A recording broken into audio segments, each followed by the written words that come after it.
My family, hi, welcome to another one here on Truth and Love the Church with your brother Joseph. So there are a lot of issues in Africa, talk about poverty and a lot of challenges, instability, social unrest, and a lot of things.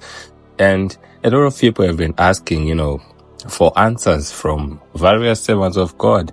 And we have some servants of God who say that the problems that are there in Africa are due to a curse that was placed by God. And whether you like it or not, the backwardness of Africa is because of the curse of Noah.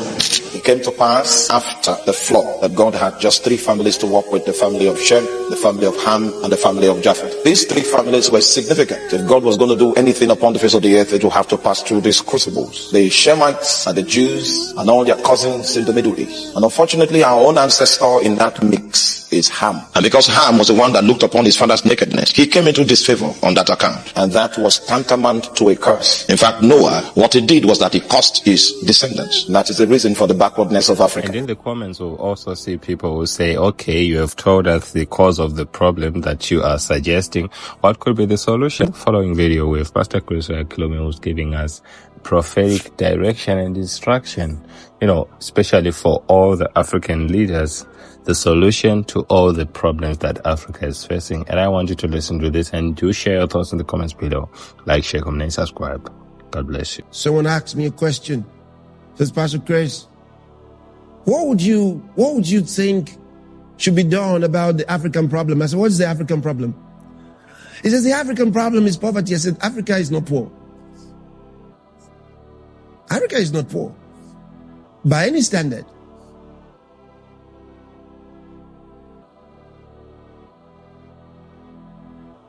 I said, but there is poverty in Africa.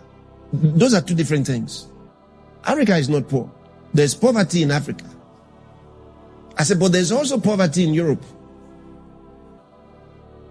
Oh yeah. There's poverty in Europe. There's poverty in America. Have you not heard of the homeless people in New York, in California? That's not Rwanda.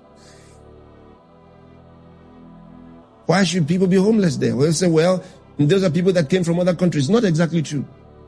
You have people who have been there. They've lived in the United States 18 years, 25 years, and they're homeless. Poverty can be anywhere. It is your ability to conquer it that matters. So for Africa, the real solution is spiritual. If a man's mind, because what is happening, wherever you have had poverty, it is because of manipulation of sovereign wealth. That's all. The more people are touched by the Spirit of God, the more they learn to share. And the cleaner they get, then they do things about their streets, about their homes, about building other structures. They have visions like God. They become creative because they are made to be creative. But they use their creativity for the wrong ends. The gospel is the solution. It's the gospel that brought light to other nations. It took a long time. Africa, remember, all the others were sending missionaries to Africa. So Africa actually was one of the newest to receive the gospel, because there were even books written to tell them that the African folk could not be saved.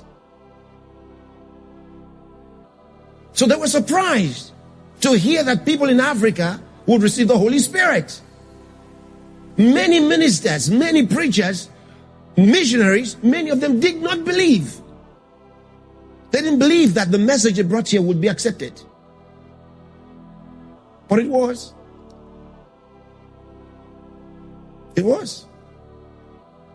So Africa became a surprise. Because, in fact, there's a book titled The Soul of Black Men, of the Negro. Okay? Yeah.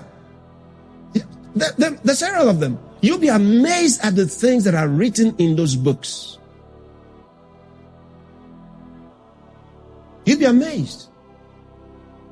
And these were materials, used in educating others on slavery. There's another one on how to treat your slave. That's one of the most terrible materials.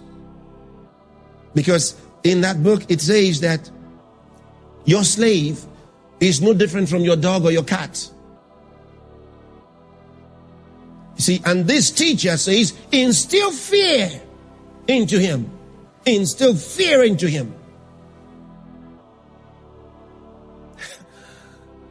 Has it stopped? No. No. It hasn't stopped.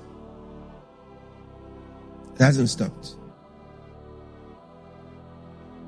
But it tells you about man's inhumanity to man. It's not just about one race against another. Within Europe, what happened in Yugoslavia? What happened? Even in Africa, between the Tutsis and the Hutus, what happened between them? These things are devilish. When Satan gains the upper hand in a society, he brings hatred, he brings division, he brings death. Jesus called him a murderer. He called Satan a murderer.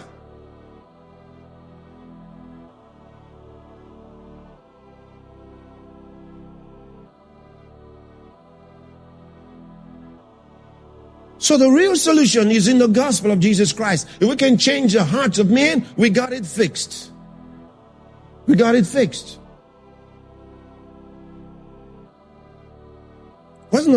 Recently we were reading about in Nigeria. It wasn't Nigeria.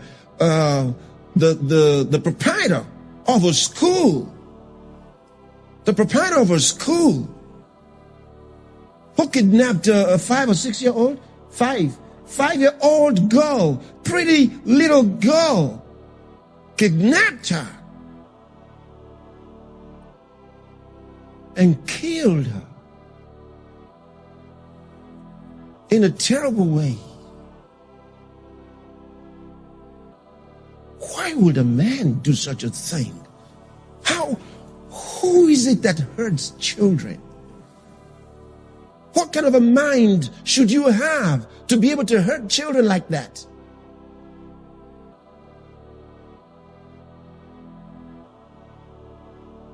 Yeah, when the devil gets into a man, he can do anything.